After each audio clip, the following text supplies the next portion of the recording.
今天讲的什么那个嗔恨敌人没有相符是在那吗？ Where are we? 在下面。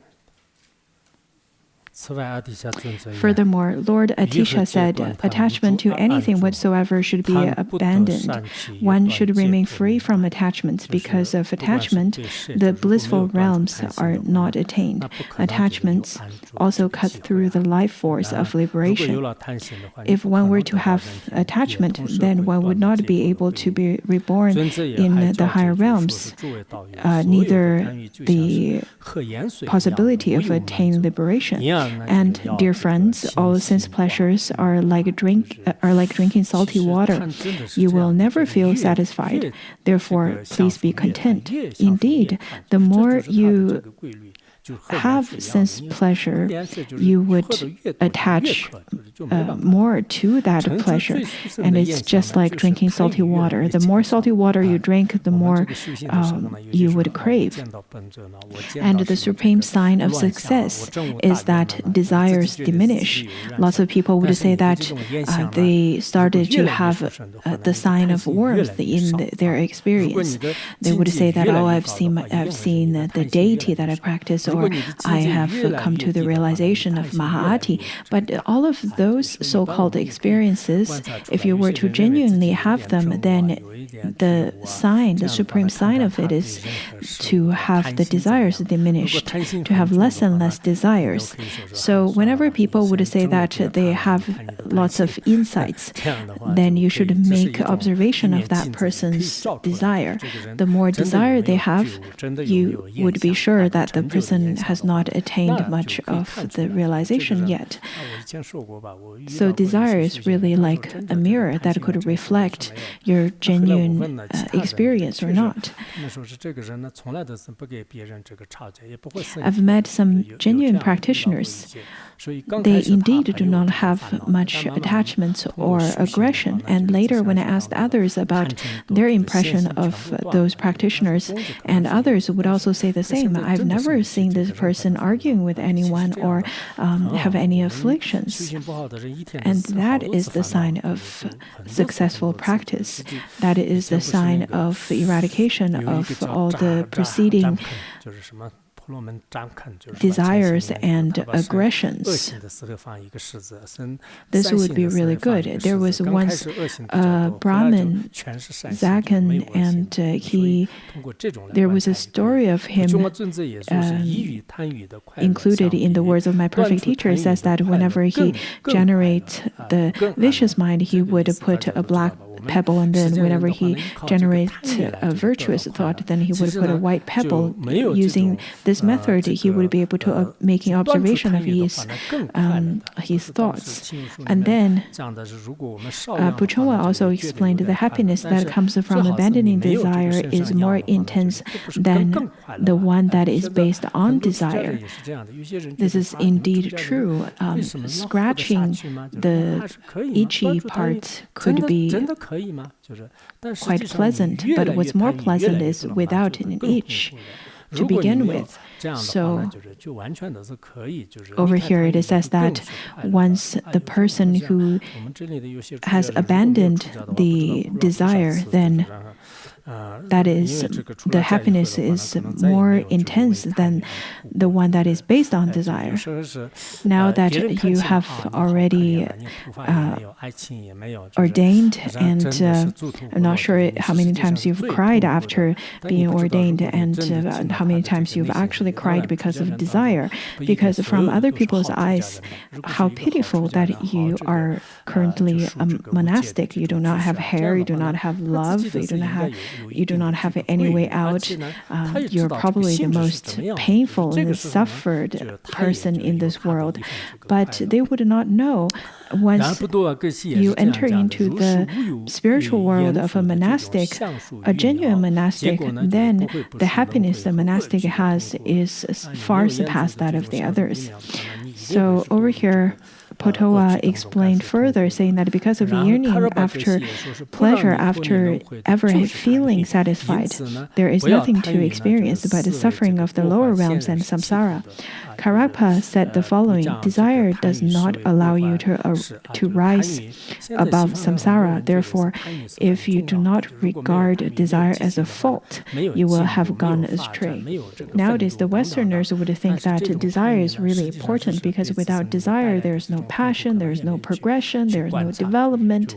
Then that must be that must be quite painful. But desire brings more pain than all of the stated. So if one were to make the observation, one would be able to notice that without parting from desire, then one would not have any chance to attain liberation. And then Nambarwa said, if you do not forcefully cut through attachment, the lure of sense pleasures will remain intact. As I said earlier, why the monastics need to wake up every morning and touch the hairless head 3 times, it is to remind themselves that I have already renounced the world. So that is the way to remind themselves that they have already cut through all the worldly attachments. Therefore, cast away the things you own like spitting in the dirt.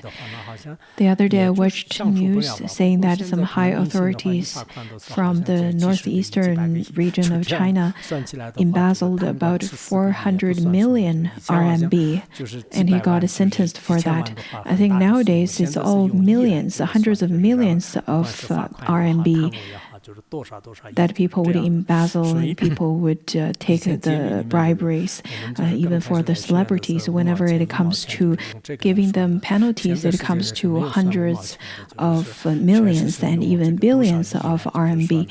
When I was little, I remember that at the time we used 10 cents and 50 cents. But nobody would use those kinds of measurements anymore. New Gurumpa taught you should give rise to the notion of sense pleasures as a ground of burning embers. The sense pleasures may seem to be a really beautiful running river, but once you jump into it, once you get trapped into that seemingly nice river, all of your whole body would be burning.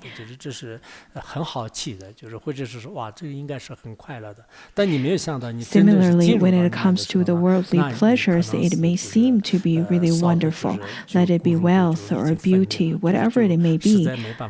At first, it may seem to be something that would bring you happiness, but once you indulge in it, you would be suffering from losing your bones and skins, just as if you were to jump into this river of hell realm.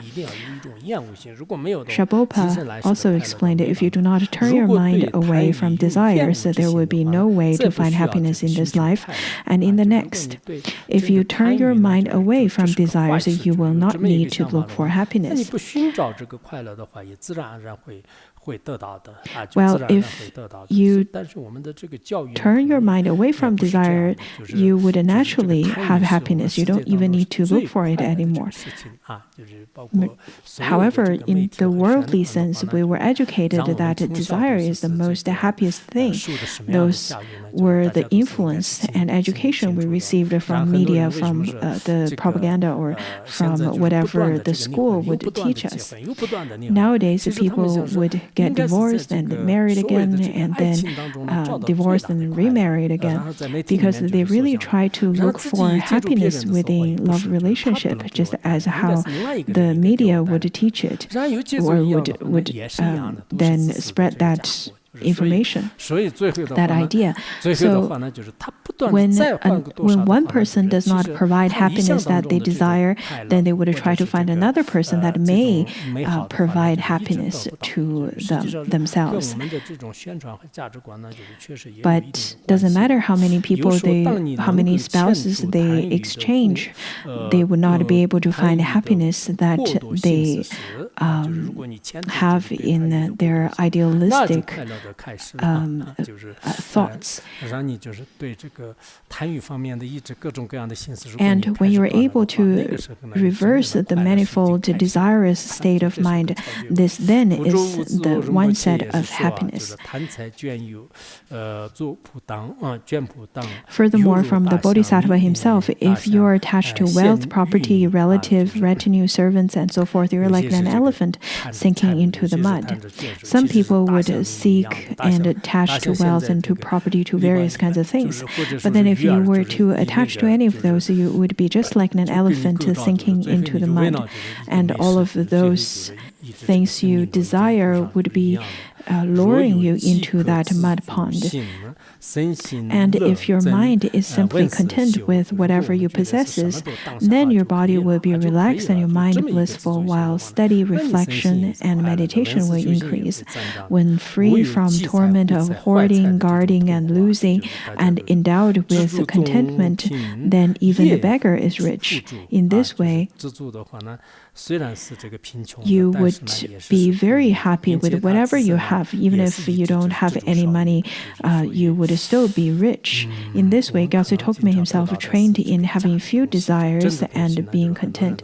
We are so attached to the material things, we're so attached to the false happiness, but we don't know how to seek for the true things that would bring us happiness.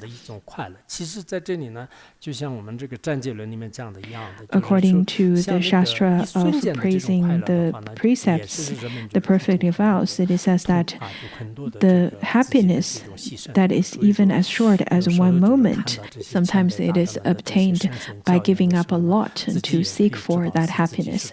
So sometimes we really need to look at the teachings given by the great masters of the past so that we know how to practice. Jirganan jiranong chubai, chubum sunin jova jurusho.